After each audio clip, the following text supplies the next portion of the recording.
Welcome to the LZ Sports Show. I am one of your hosts, Mark Adam. I am coming to you from my basement because that's how all of life comes to everyone now, is from someone's basement. The WPG Sports headquarters is what I like to call it.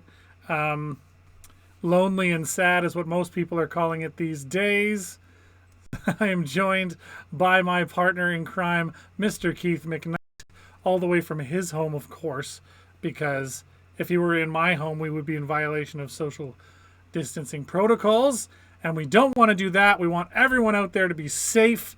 How are you doing today, Mr. McKnight? Mr. Mark Adam, I'm doing well. How are you doing?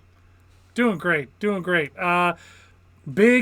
Dominant 4-0 win win. for the Jets. Huge deal. It's a huge deal. I got a few storylines to go through, including that win, why it's so important, who played well for the Jets, our picks of our players of the game, if you will, and a lot more right after this word from our sponsor. Make your house a better place to come home to with Aquatech Pool, Spa, and Bath. We've been delivering complete customer satisfaction for over 40 years. Whether it's a fully completed backyard escape, a completely renovated bathroom, or a premium upgrade on outdoor furniture, Aquatech is the only name you need to know. That's because if it's an Aquatech job, it's an Aquatech team working on it. No outsourcing, no subcontractors. We do it all. Visit our one-of-a-kind showroom today at 1065 Dugald Road. Aquatech Pool, Spa, and Bath. We create better places to come home to. Excellent. Thank you very much to our sponsor, Aquatech Pool, Spa, and Bath. We greatly appreciate you. And also, before we get rolling real good, check out our social medias, Facebook, Twitter, Instagram, and YouTube. You can find us on all of those. Like and subscribe. It goes a long way. As per usual, get all our social messaging out there now. And if you want to have your say, you can always give us a call. The WPG Sports Lines number is 431-800-4555, or you can email thelz@thewpg.ca. That would be great too. We will use those messages on future episodes of the show. And let's jump right into it, shall we? Last night, big 4-0 win. Mr. McKnight, run us through the stats. Oh, a big 4-0 win, and that's where I was saying, don't wave the white flag on this team just yet or put your fan gear away or doubt this team. I knew they were going to rebound very nicely coming into a game after they lost consecutive games for the first time all season. As you saw, 4-0 win on the score there, 29-22 shots. Excuse me, you can't blame you can't blame anything on defense there for letting Vancouver get 22 shots off. I don't think that's a bad thing at all, because with the amount of superstar status players that the Vancouver Canucks have, on paper, such as Brock Besser, Elias Pettersson, just to name a few, right? Especially Bo Horvat, right? That's something that you just may not be able to stop with whoever you are. So leave that alone. 54% here, as you see, to 46%. You can't. They always say what makes a really good centerman, or whatever puts a team in a position to win, it's usually if they win faceoffs. And if you can, I'm not sure if you can see it in the frame, but there's a picture there of Jonathan Toews, and that's why the Chicago Blackhawks picked him up, is because he wins faceoffs. And you see that with the Jets as well, and they put themselves in a position to dominate in that category. And what were the hits there? If you just want to please pull that stats sheet back up there. Thank you. At 15-19. So, the physicality was just something that maybe both teams were just focusing more on containing each other, and also, being more of a facilitating type of game. And the penalty infraction minutes, you see that they're, 2-2. So 0 for 1 on the power play for both teams. You can't ask for anything better from either special team. But the Jets just came out on top. Now, Mark, moving aside from the stats for 1 second, do you think that Travis Green's job in Vancouver is in trouble? Because I personally do, and before you actually give me your answer on that, you have superstars like I mentioned, Brock Besser, Bo Horvat, Elias Pettersson. You have two superstar caliber goalies who, Thatcher Demko's coming off of a loss against, the Tampa Bay Lightning to get to is that correct? When they lost in the playoffs just last year, I'm not sure. And he's not a bad goalie, right? He's coming off the United States national team development program. And then there's also Braden Holtby, right? He played with Barry Trotz. So my question really where I'm going with that is, do you think he's having troubles of bringing out the best in his players? Travis Green, that I would have to say no, and here's why. Because listen, the Vancouver Canucks, since their loss to the Jets on, what was that, February? Hold on, I gotta bring up the stat. When was that? That would have been March 2nd. March 2nd. They lost. So that's 21 days ago. So since that time, the Vancouver Canucks went 7-1-1 in the 9 games leading up to last night's matchup. So okay. When you are talking about does the coach deserve blame, I think he deserves some credit for turning that ship around. They were sinking, and now they're in a position where if they keep playing the way they've been playing as of late, they're actually going to make the playoffs. They're going to bump out Montreal, and they're going to make the playoffs. So if you're asking me, is his job in trouble? I think every coach is under a microscope in this weird, short, COVID-y year. But right. But I think overall, I would have to say no. On the surface, they've been playing very good hockey. And remember, too, Pettersson was out of the lineup last night. He didn't play. And Bo Horvat left with an injury. So that's, I mean, how much blame are you leaving on the coach for that? You know what I mean? Like, and that would be where I would leave that, I guess. Okay, awesome. Because I came into the show, kind of was like, whoa, is there a problem in Vancouver? That's why I brought it up. And I'm glad, you could elaborate on that, because usually, like, whenever there's a problem with the team, you usually kind of see the coach kind of be the first one to go, unless you're the Montreal. Well, yeah, no, you're the Montreal Canadiens, right? Because he's already gone. So. Yeah. But no, moving on though. So moving on from Travis Green, last night, dominant win for the Jets, and they really exposed the Vancouver Canucks. Oh, they exposed. Wow, I can't believe I said that. That sounds terrible. Oh, look at that. They exposed them. Look, there's a blank sheet there. That is a very lopsided score sheet. Hellebuyck stopping 22 of 22. As you said, Demko, I thought Demko played very, very well. 4 goals. Hard to say a goalie played well, but a couple of those coming a little later on. He held that team together. I think he was the only thing that kept the floodgates from opening earlier. And, he's the only name on the entire sheet there for Vancouver. I may as well have wrote nobody at all. But, that's a rough one. But they get their revenge opportunity tomorrow night on a really late start, 9:30 start here in Winnipeg. So, looking at that score sheet, I love seeing Adam Lowry on the score sheet twice.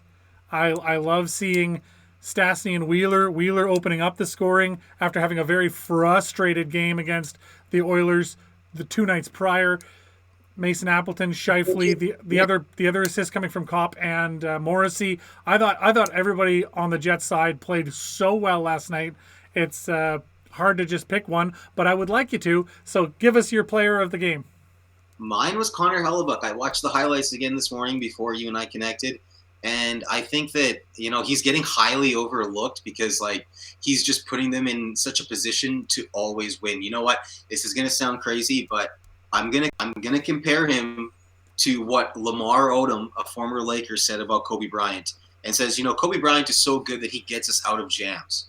And I feel that Connor Hellebuyck is playing that way right now for the Winnipeg Jets, that he's going to keep them out of jams. And especially with the demeanor this team walked off of the ice with after their first time of losing consecutive games, I was like, hey, this team is not happy, and that's going to be a silent locker room. And it wasn't one of those things I think that head coach Paul Maurice would go in there and ream anybody out or say anything. It was just like, look, we lost, leave it alone. Let's move on. And they really, really moved on last night, and Connor Hellebuyck is definitely my Jet of the night, as I told you, my Jet of the night. He just looks so calm when he's in the net. Crazy things will happen in front of him, and then he just stands up and everything. He's got no panic in his game. He did, however, fall on his face last night. That was kind of funny. The puck he was trying to play the puck from inside his crease to fling it around the net, took a face plant. It was pretty hilarious. But I mean, I was very impressed with him last night as well. The player of the game, however, for me, very quiet night for him, which is a good thing when you're a defenseman. Logan Stanley, I thought he stood out for all the right reasons. He is a very smart player. He's big. He's strong on the puck. That long reach saved him a couple of times. His plus minus was 0 last night in a 4-0 win. But everyone was 0 or better. But he still leads all Jets defensemen with a +8 rating. Did you know that Nikolaj Ehlers is +12 and he's leading the Jets in the plus minus category? That's crazy. I knew you'd be happy about that. We didn't get a chance to connect yesterday, other than the fact that I sent you that article and we just texted back and forth. But in that article, I was just like, I was actually writing this down. I was like, whoa, Nikolaj Ehlers tied Mark Scheifele for 10 consecutive games with points. And I'm like, let's go. And I know you love the Halifax Mooseheads, and they clearly did the right thing with him. They pushed him, and whoever was scouting on the East Coast of the country for the Winnipeg Jets did their job with Nikolaj Ehlers. I think every single year you have to look at who are the Halifax Mooseheads producing, because they produce players en masse, and one of those players was Nikolaj Ehlers, and the Jets are so happy to have him. I think that's great. However, just getting back to my player of the game, Mr. Stanley, I think he deserves a lot better than what he's getting for his efforts. When you look at time on ice, for instance, he averages 12 minutes 6 seconds, which, by the way, is the lowest of all defensemen that have played for the Jets. Even Ville Heinola, I want to hear him say that word. Heinola, I think it was. Heinola. However you pronounce that properly. Even he played one game for the Jets, and he played 14 minutes and 22 seconds. And you got Logan Stanley, this tank of a human being, who's averaging 12:06. I think they need to use him more.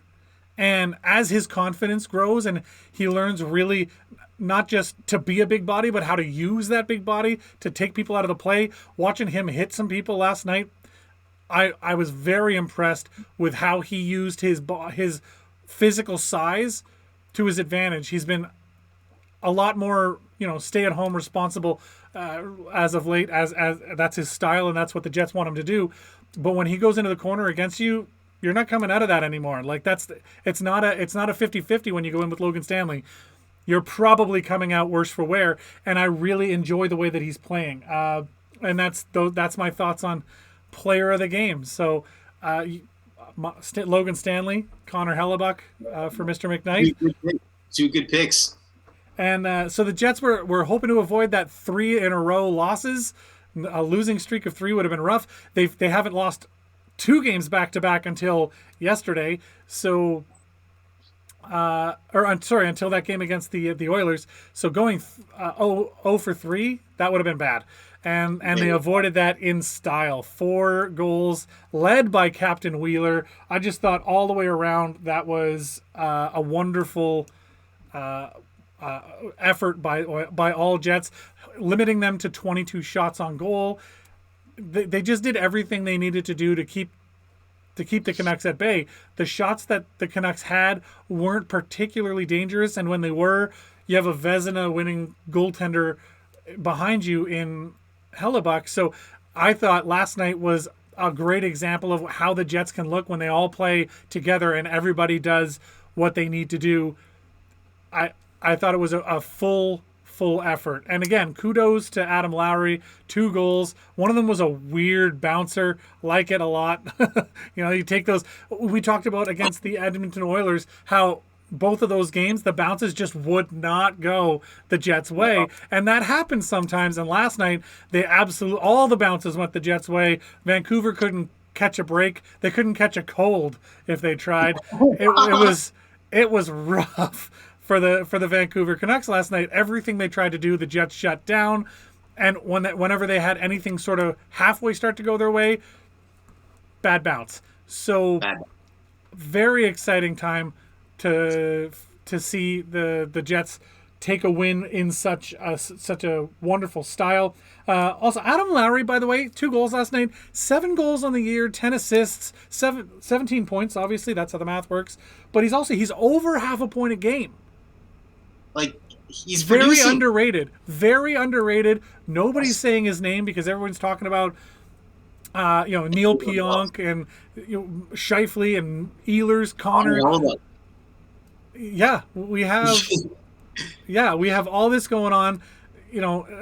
Kyle Connor has 16 goals. Nikolaj Ehlers has 15 goals. But they're who you expect to be scoring all your goals. Adam Lowry at 7 goals is 2 behind Blake Wheeler. That's your captain. That's your captain, who scored the first goal last night. And Adam Lowry says, anything you can do, I can do better, and gets 2. So I like the way that the entire team is playing. I'm hard pressed to pick out a player, and I thought Logan Stanley played a very good game, so that's sort of why I lean that way. I could easily have chosen Adam Lowry. I could have chosen Kopp. I think Kopp is an underrated player for the Jets as well, and he had a great game last night. I just think 60 full minutes from the Jets is something that makes me very excited to see. We don't see it often. I think it's very seldom any team plays a full 60 minutes, and last night was the Jets' night to show up. Unfortunately for the Canucks. So. Yeah, unfortunately, they put them in a position where, Captain Demko's job is definitely going to be highly questioned for the next game, and so is Brady. They're not even going to know who's going to go in net. Now, let me ask you a question. Sure. Adam Lowry's dad take him out for ice cream last night. Here's hoping. I know if I scored 2 goals, I want to get ice cream for it. Before I wanted the fans to hear this. I had the privilege of going to see the Minnesota Timberwolves play the Denver Nuggets a couple years ago with my family. And you and I being former restaurant employees, mm-hmm. I have this habit of I just can't let food go to waste. Yeah, I get you.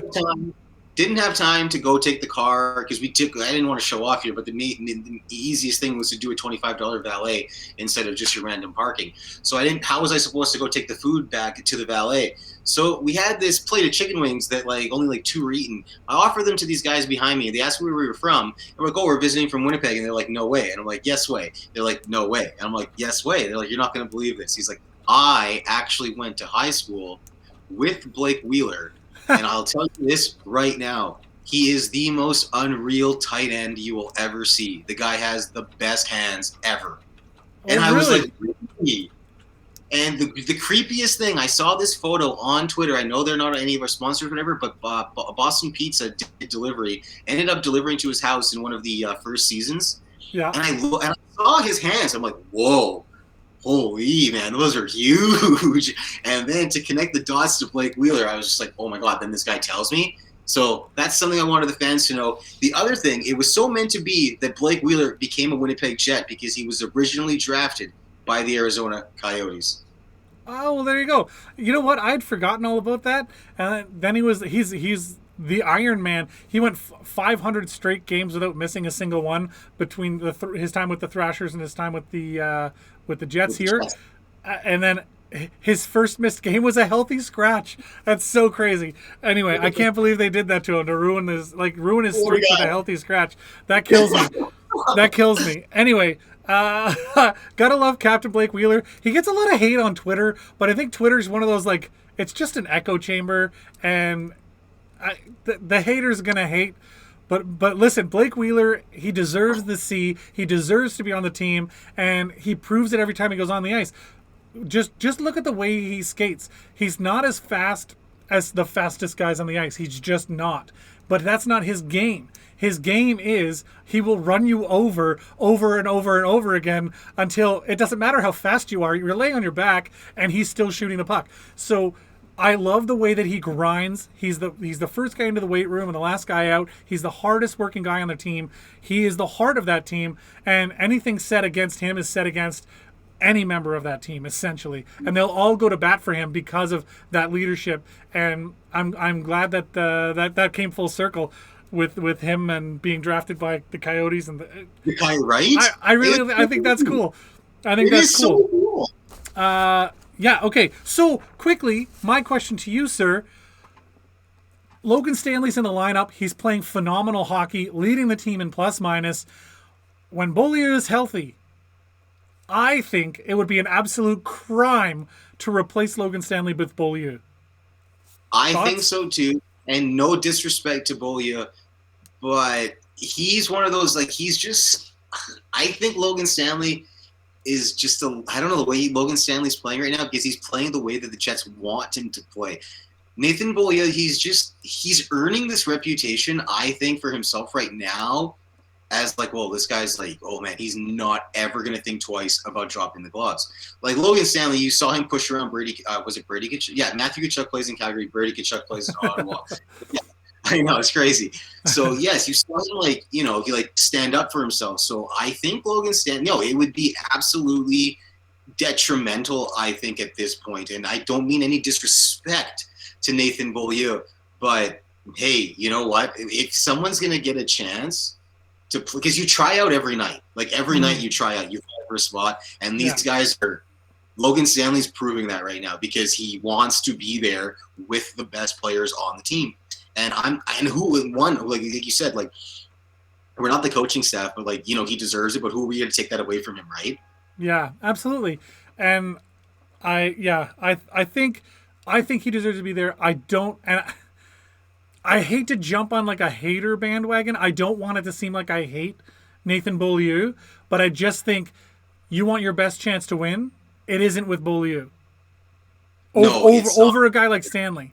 If we didn't have the depth that we have, like, I would put Sami Niku over Beaulieu. I would put Logan Stanley over Beaulieu. So the fact that Beaulieu was playing instead of both of those guys was painful to watch.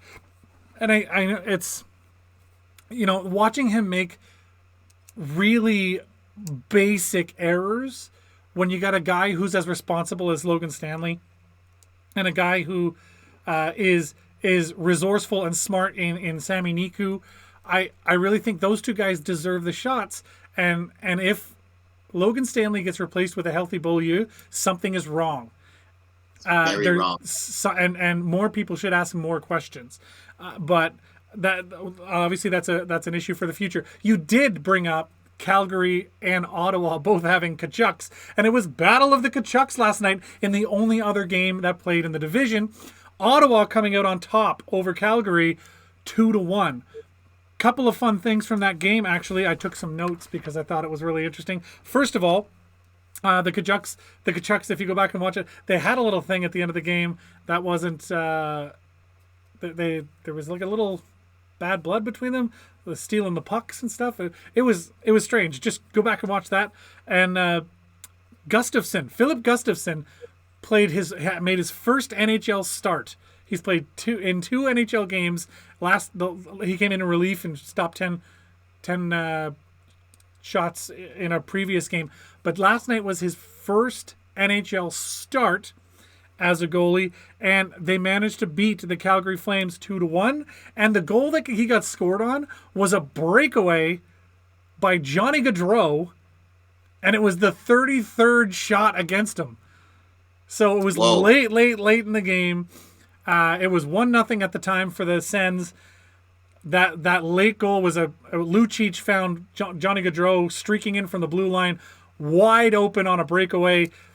I challenge any goalie to stop that every time. It's not going to happen.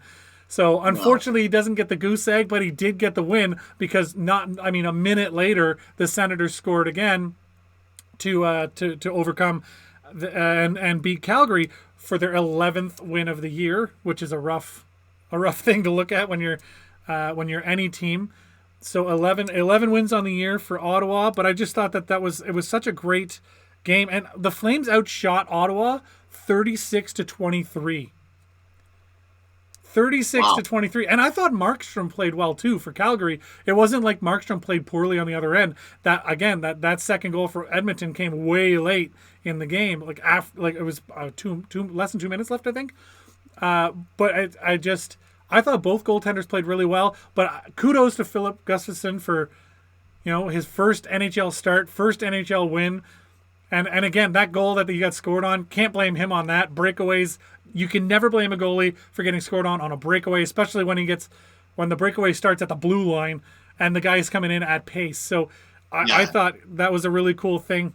And I say that was the only other action in the division last night because Montreal and Edmonton's game was postponed due to COVID protocol. So wasn't Joel Armia one of the issues about that? Yoel Armia and Kotkaniemi were both placed on the NHL's COVID list, and as a result, and as a precaution, they postponed the game.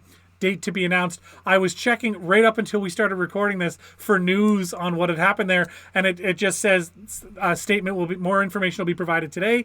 So the choice was made by the NHLPA's doctor, the NHL's doctor, and the Habs doctor as well. So it was a unanimous decision by them, and I really think you have to play safe. I'd rather be safe than sorry is basically the end result. So while they await results and all this stuff, and before we get the statements, they postponed that game. The first game in the Canadian division, in the North Division, to be postponed due to COVID this year. The first game, and that was the Montreal and Edmonton. Now, thank you for bringing that up. That was what you literally answered my next question. I was like, this sounds like the first COVID problem. So thank you. No question needed to be asked because you already answered it. Thank you. Well, no problem, I suppose. But I also thought last night because when I saw that, the Vancouver Canucks have very recently been in Montreal, I believe, or been with Montreal. Are we taking snapshots? I took a screenshot of us. I'm sorry. I'm so sorry. I needed that for my Twitter. I'm sorry. I'm so sorry. On Twitter, you're gonna go on Twitter and hate on Blake Wheeler because that seems to be what Twitter's used for. No way. He blocks people. One time, a Jet blocked one of my former coworkers from Twitter, and I was like, "Whoa!" Was that when we worked at a restaurant job? I'm hoping not when you worked at a network that we will not name. It was We'll go with an unnamed somewhere in another industry. Yeah, fair enough. But yeah, so the game last night with us was Ottawa's first game after having been in Montreal for 2 games back to back on the 19th and 20th. So Friday, Saturday of last week. Is there a worry now in Vancouver, and now that Vancouver's visited Winnipeg, is this a case where are we panicking? Do we shut the bubble down? What happens now? What do you think? You know what? I don't think anybody's gonna be worried. Like you said, it was the first time this has happened in the division, and maybe it has a lot to do with oh gosh, now I'm putting on my medical coat here. Maybe it has a lot to do with like the variant being exposed into the nation now, and who knows? Like maybe that, like you said, rather be safe than sorry. Like wait for the paperwork. You don't know what it is. They were just following. Hey, you know what? Let's just forget it, because if 2 guys have something right now, and then there's 25 guys on just about each traveling NHL roster, right? Regardless of who's suiting up or not. Like, you know what? And then you have all the coaching staff. No, I'm with you on that. Be safe than sorry.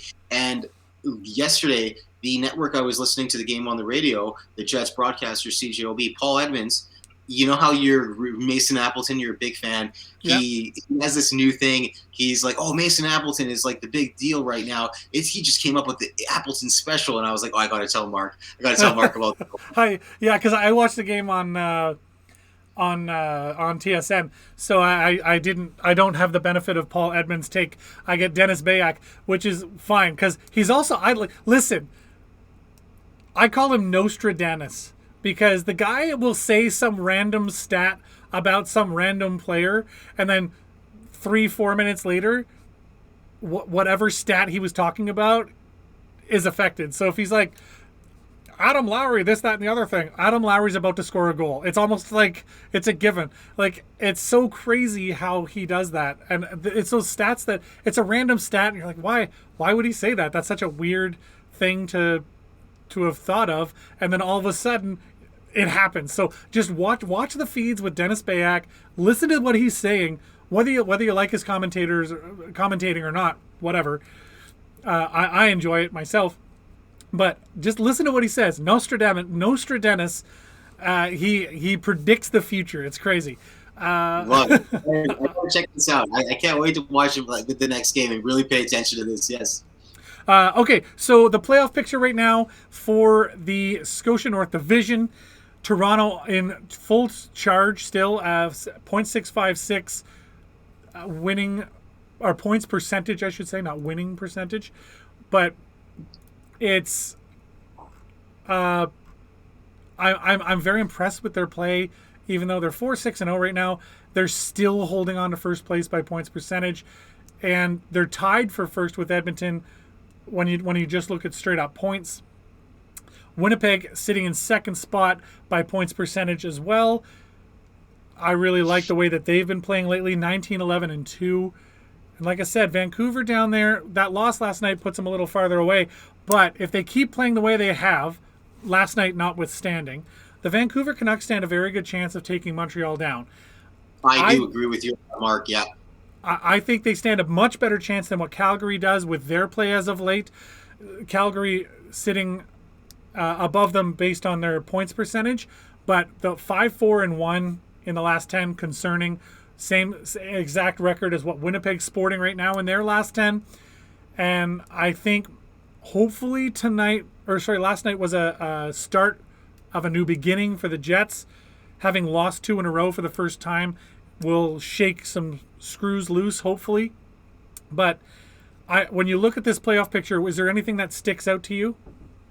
Yes, exactly what you said. Like, you look at Vancouver's 7-2-1 in their last 10. That's very, very impressive, regardless of the game they played last night. That's fine. They ran into a good team, well, a really, really good team who is coming off 2 losses in a row. What did they really expect? And I hope that, not to make excuses for Vancouver, but they should have just known that before the game started. They're like, okay, we got the Jets here. So they should have been scared. Edmonton, you keep praising them a lot, and now I see it. When you put their number on paper there, 7-3-0, if they continue staying out of overtime like this, let them stay right where they are. They've only been to overtime one time this entire season, Edmonton, and they won. So there's no overtime loss stat for them. They've only been to overtime the one time.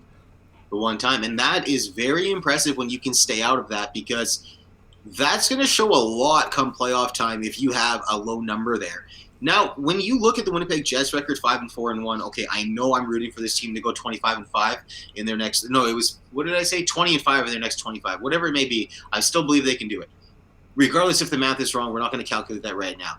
But when you see the Toronto Maple Leafs at 4-6-0 in their last 10, you better be worried if you're the Toronto Maple Leafs, especially with teams like Edmonton going 7-3, and then you see Vancouver down there as well, and then the Jets are still right behind you. And then yesterday, in our last show, you brought it up that Toronto and Winnipeg, as it shows here, same amount of games played, is just 1 loss differential and 1 win differential. Like, the Jets are, to say the Jets are on the heels of the Toronto Maple Leafs is an understatement. I agree wholeheartedly. I think that when you look at these statistics, it speaks to how well Winnipeg has been playing. Even though 5-4-1 in their last 10 isn't a great stat on the surface, but when you look at the fact that when they lose, they win the next game. They lose, they win the next game. Only one time have they been stifled with 2 losses in a row, and that came in 2 games where they played very well.